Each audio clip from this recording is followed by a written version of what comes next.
La nuit la plus froide de l'année s'abattait sur la ville comme une sentence silencieuse. La neige tombait sans relâche, étouffant les bruits, effaçant les pas, recouvrant les trottoirs d'un voile blanc qui ressemblait davantage à un linceul qu'à une promesse. Sous l'abri d'un arrêt de bus presque désert, une femme se tenait immobile, le corps légèrement penché vers l'avant pour protéger le petit garçon qu'elle serrait contre elle. Son manteau était trop fin, usé aux manches, et chaque souffle qu'elle prenait dessinait dans l'air une buée fragile, aussitôt avalée par le froid. Elle avait marché toute la soirée, d'un refuge à l'autre, frappant à des portes déjà closes, lisant la même fatigue dans les mêmes regards désolés. À présent, il ne restait plus que cet arrêt de bus et une attente sans certitude. Le garçon enfouit son visage dans l'épaule de sa mère, ses doigts crispés sur le tissu humide de son manteau, et sa voix, faible et engourdie, brisa le silence. « Maman,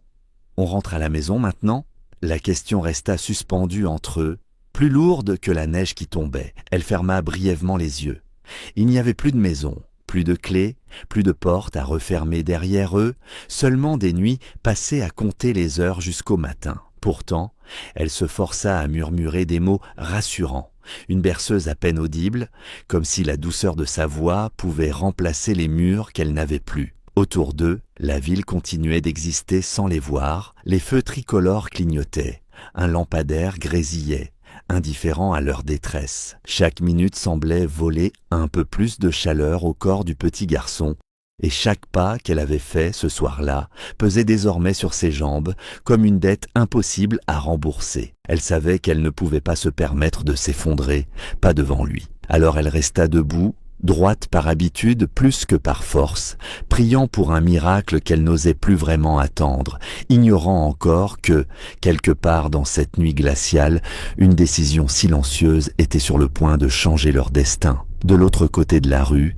à quelques mètres à peine mais séparés par un monde entier, un homme observait la scène sans en être vraiment conscient au début. Il se tenait droit, les mains enfouies dans les poches de son long manteau sombre, laissant la neige se poser sur ses épaules comme si le froid n'avait plus d'emprise sur lui. La nuit avait toujours été son moment le plus difficile, celui où le silence devenait trop bruyant, où les souvenirs trouvaient enfin l'espace pour remonter à la surface. Autrefois, il avait cru avoir tout ce qu'il fallait pour être heureux. Un métier respecté, un appartement élégant, des projets clairs. Puis, en l'espace de quelques mois, tout s'était effondré. Une perte qu'aucun mot n'avait su réparer. Une séparation qui avait laissé derrière elle des pièces vides et un avenir sans contour. Depuis, il marchait souvent sans but précis, espérant que le mouvement suffirait à étouffer ce vide persistant. Ce soir-là, son regard glissa d'abord distraitement sur la silhouette de la femme, avant de s'arrêter sur l'enfant qu'elle tenait contre elle. Il remarqua la façon dont elle se recroquevillait pour le protéger, offrant sa propre chaleur comme dernier rempart contre le froid. Ce geste simple, presque invisible, provoqua en lui une douleur sourde. Il y reconnut quelque chose de familier, ce courage silencieux, cette manière de tenir bon quand tout invite à lâcher prise. Il se souvint de ce sentiment d'être responsable d'une vie plus fragile que la sienne, de cette peur constante de ne pas être à la hauteur. Pendant un instant, il hésita. Il aurait pu détourner le regard, continuer son chemin comme tant d'autres. Personne ne l'aurait jugé, mais ses pas restèrent figés, comme si la scène devant lui rappelait ce qu'il avait perdu, le besoin d'être utile, de compter pour quelqu'un. Le vent s'engouffra dans la rue, soulevant la neige, et il sentit une décision se former lentement en lui. Ce n'était pas de la pitié, ni un élan héroïque, plutôt une nécessité intime, presque égoïste. S'il continuait d'ignorer ce moment, il savait qu'il rentrerait chez lui encore plus vite qu'avant. Alors, après une longue inspiration, il fit un pas en avant, puis un autre, traversant la rue, avec une appréhension qu'il n'avait pas ressentie depuis longtemps, sans savoir que ce simple mouvement allait bouleverser 3 vies à la fois. Lorsqu'elle aperçut l'homme s'approcher, son premier réflexe fut de resserrer son étreinte autour de son fils.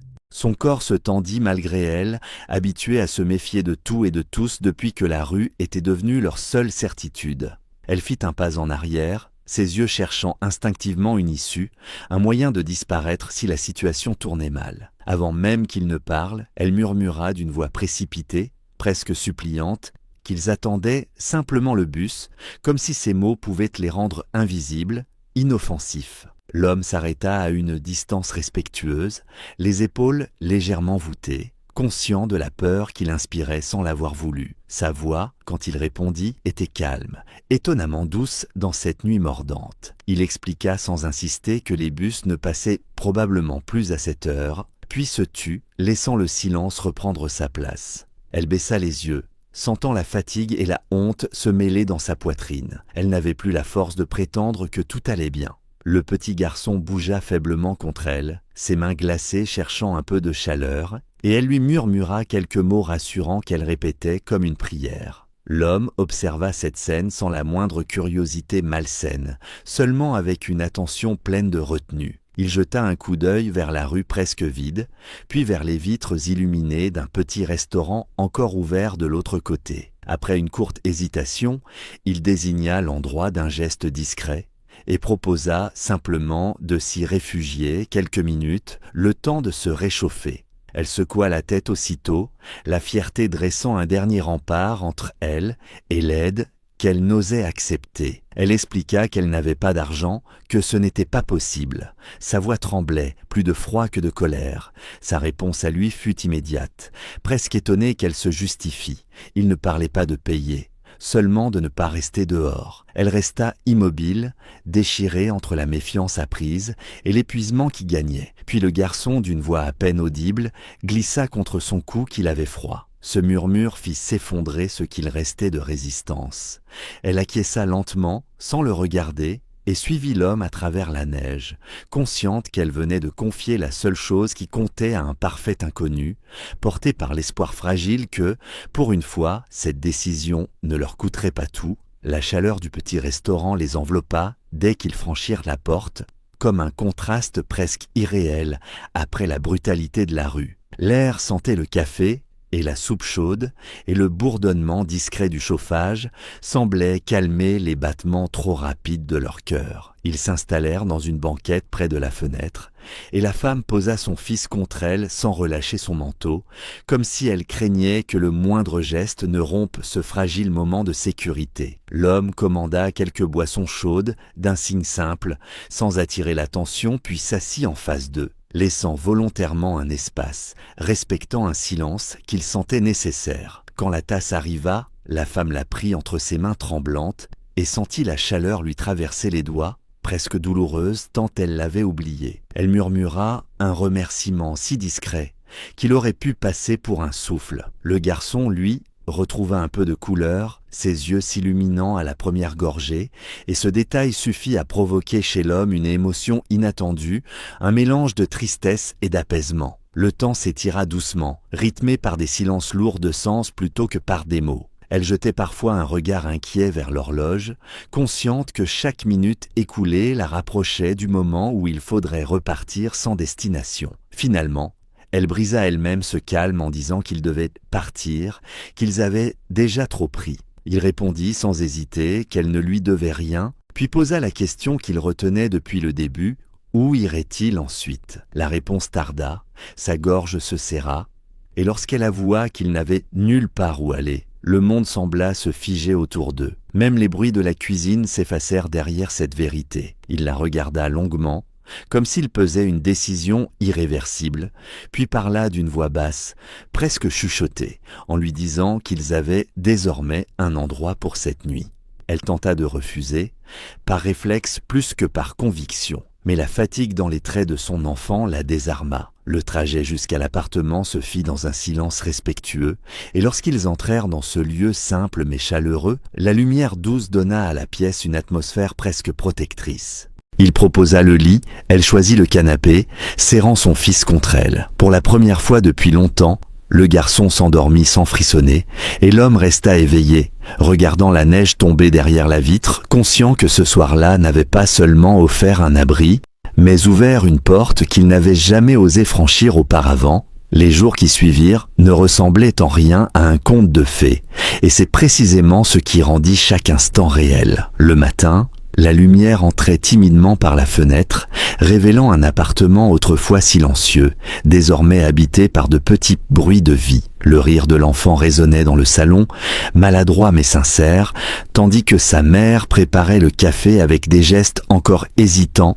comme si elle craignait que tout cela ne disparaisse au moindre faux pas. L'homme observait ces scènes avec une émotion qu'il n'essayait plus de fuir. Il ne cherchait pas à réparer le passé, seulement à être présent, ici et maintenant. Peu à peu, ils trouvèrent un équilibre fragile, fait de respect et de pudeur. Il l'aida à reprendre pied, à contacter d'anciennes connaissances, à envisager un travail modeste mais stable. Elle, sans le savoir, ramenait dans cet espace une chaleur humaine qui manquait depuis trop longtemps. Pourtant, les blessures n'étaient pas effacées.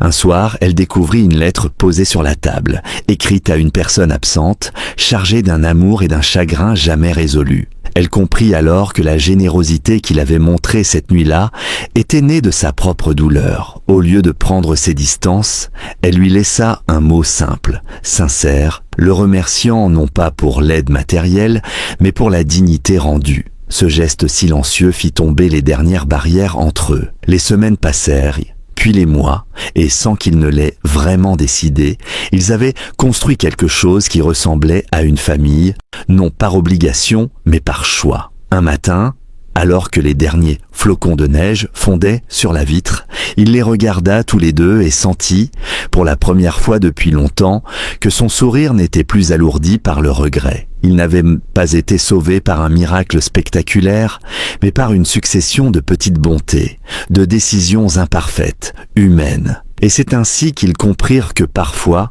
il suffit qu'une seule personne s'arrête dans le froid, écoute une question innocente et ose répondre autrement que par le silence. Si cette histoire a touché votre cœur, si vous croyez qu'un seul acte de bonté peut changer une vie, alors laissez un like, un commentaire et partagez cette vidéo. Votre soutien nous aide à faire rayonner encore plus d'histoires d'amour et